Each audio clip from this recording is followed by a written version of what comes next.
This video is sponsored by the book summary service, Blinkist. The first 100 people to use the link in the description will receive 1 free week of unlimited access and 25% off a full membership. Whether it's some sort of brain teaser, a personal observation, a visual or sound, or a seemingly unresolvable problem within math, science, and philosophy, every time we try to make sense of something through accurate, consistent premises and logic, but no matter how hard we try, fail to do so, we encounter what is known as a paradox. These strange intersections of knowledge and ignorance, absurdity and simplicity, intuitively true yet apparently false, can not only bend the mind in harmless brain teasers and puzzles, but can also reveal hugely significant insights into the nature of human thinking and its limitations. The word paradox originates from the Greek word paradoxon, which translates into distinct from our opinion. Nowadays, the term is often applied to a variety of things in a variety of contexts, be it literature, math, science, philosophy, logic, economics, perception, as well as many other looser pseudo-applications. In terms of a more complete, contemporary philosophical definition, a paradox occurs when you start out with a set of premises that are understood to be true, or are at least believed to be. You evaluate and follow the premises through accurate, consistent logic, and then determine their conclusion. However, despite everything else being true and in the right order, the conclusion appears false, impossible, inconsistent, or absurd. However, despite all appearing under the same umbrella, not all paradoxes are equal, and not all paradoxes are actually paradoxical. In his book, The Ways of Paradox and Other Essays, philosopher and logician Willard Van Orman Quine explores into the nature of paradoxes and standardizes 3 separate distinct categories, what he would classify as falsidical, veridical, and antinomy.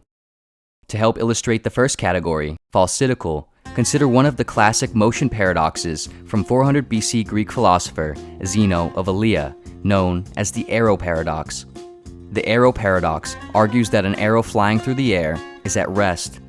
Zeno argues for this by claiming that in each single isolated instant of time that the arrow is flying, it is in one specific, isolated position in space, unmoving. In this moment, the arrow cannot be moving to where it is because it is already there, nor can it be moving to where it is not because no time has elapsed in this isolated moment.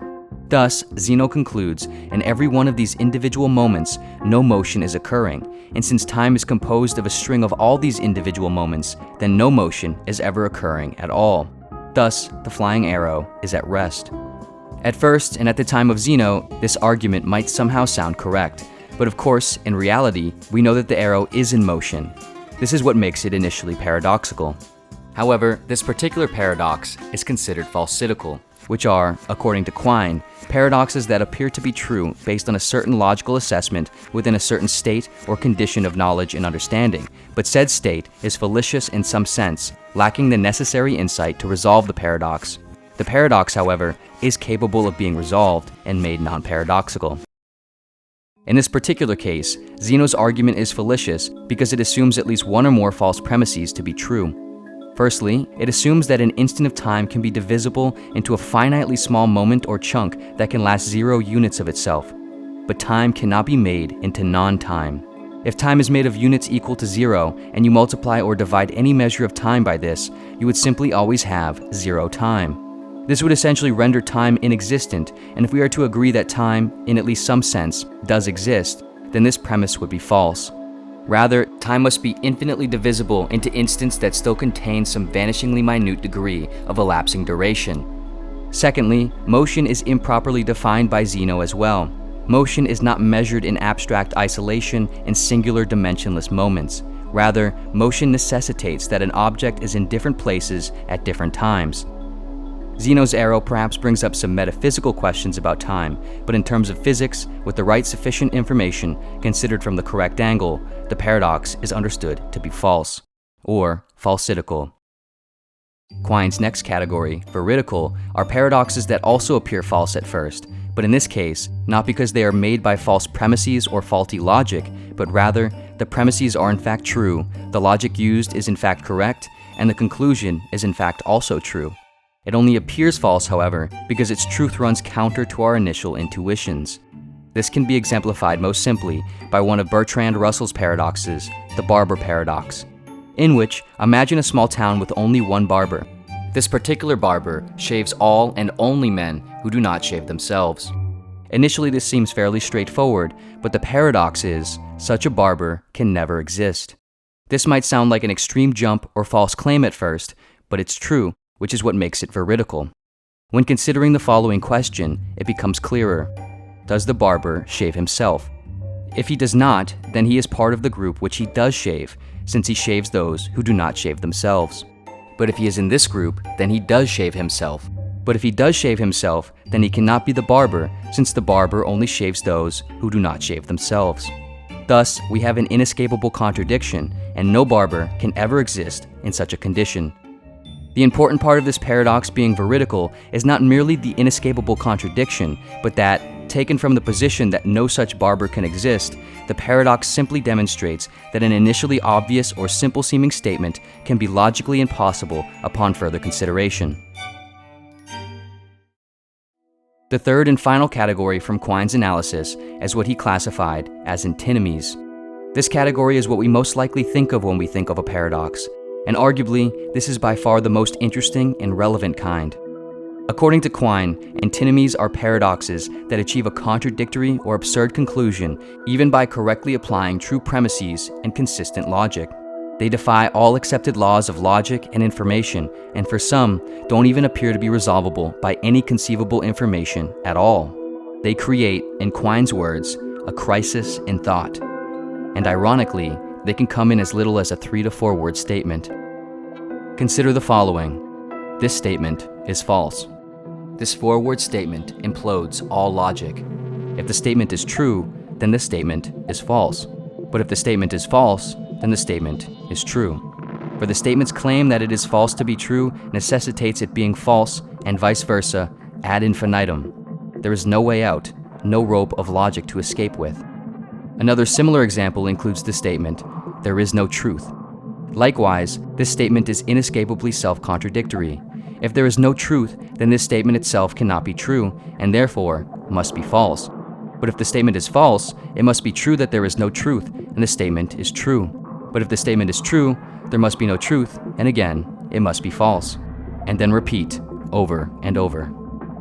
Other antinomy paradoxes that are a bit more involved and seem to imply different sorts of gaps between their conclusion and reality include problems like the Fermi paradox, which reveals the contradiction between the strong logic that there are exceptionally high odds for there being other, advanced extraterrestrial life scattered throughout the galaxy, and there being no signs of any.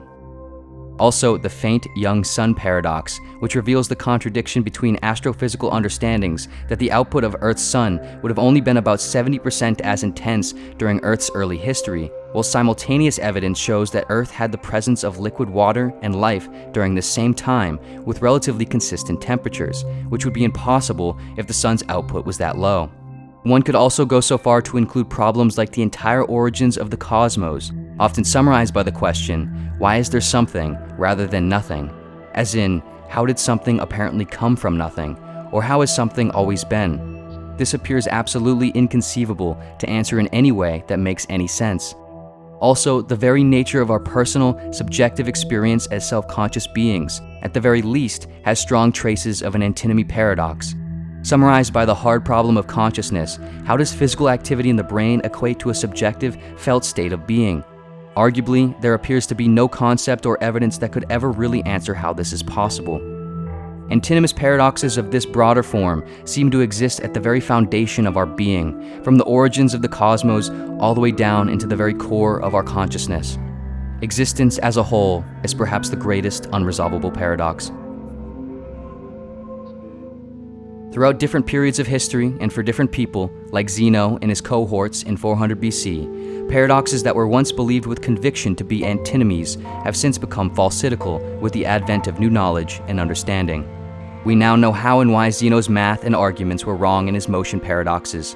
And so, it is fair to assume that this will also occur for some portion of what appear to be antinomies today, sometime in the future. However, arguably, it is overzealously romantic to assume that all or even most will. And more yet, will not other new paradoxes emerge in time alongside old ones being resolved, creating an endless loop, never really allowing for the resolution of man's intrinsic relationship with paradox? Ultimately, no paradox is ever resolved without some cost. Something must be broken. Our current knowledge must reveal faulty, or our ability to ever really think consistently and accurately about reality must reveal incompetent. In cases like, this statement is false, what information could possibly be missing that would resolve this paradox? Or in the cases of perceptual paradoxes, and so on. Perhaps some paradoxes are more like shorts in the wiring of our brain and our language, rather than some missing information. What we cannot speak about, we must pass over in silence, wrote Ludwig Wittgenstein. Although the human mind is the most powerful and impressive thing that it itself is aware of, it can only visually perceive about 0.0035% of the electromagnetic spectrum, can only hear between 20 Hz to 20 kHz of all possible audio frequencies, and can only know what it thinks it knows. Paradoxes, at least of a certain kind, perhaps situate themselves at the outer perimeter of our mind's abilities, revealing to us what we cannot comprehend within the limits of the comprehensible.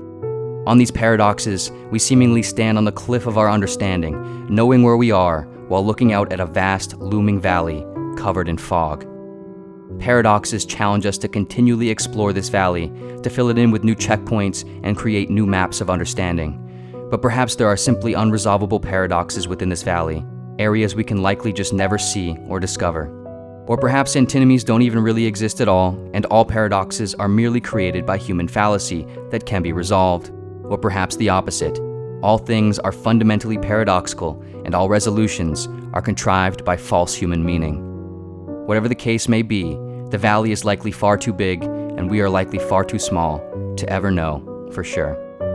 Ultimately, the fact that any amount of our existence can make any sense, and that any amount of paradoxes, past or present, have and can be resolved by us, is a paradox in and of itself.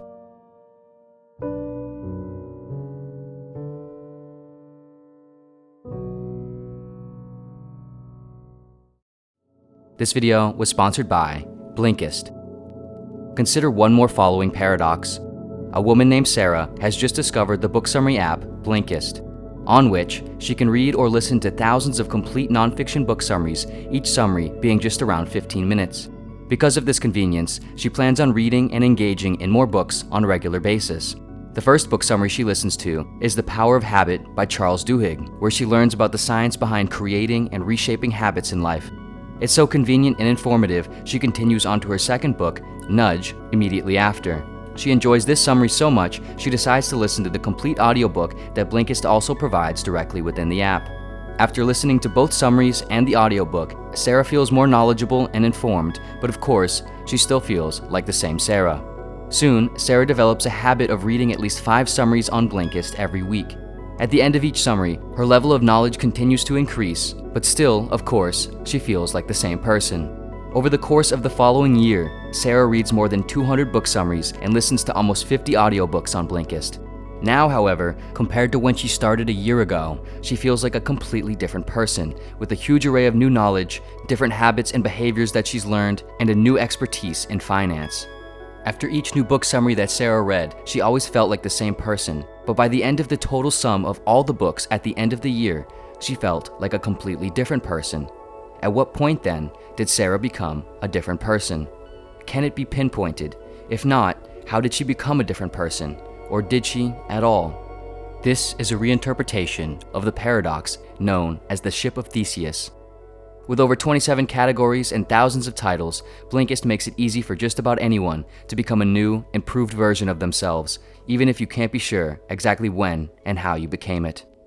The first 100 people to use the link in the description will receive 1 free week of unlimited access, as well as 25% off a full membership. The free 7-day trial can be canceled at any time within the trial period. And of course, thank you so much for watching in general, and see you next video.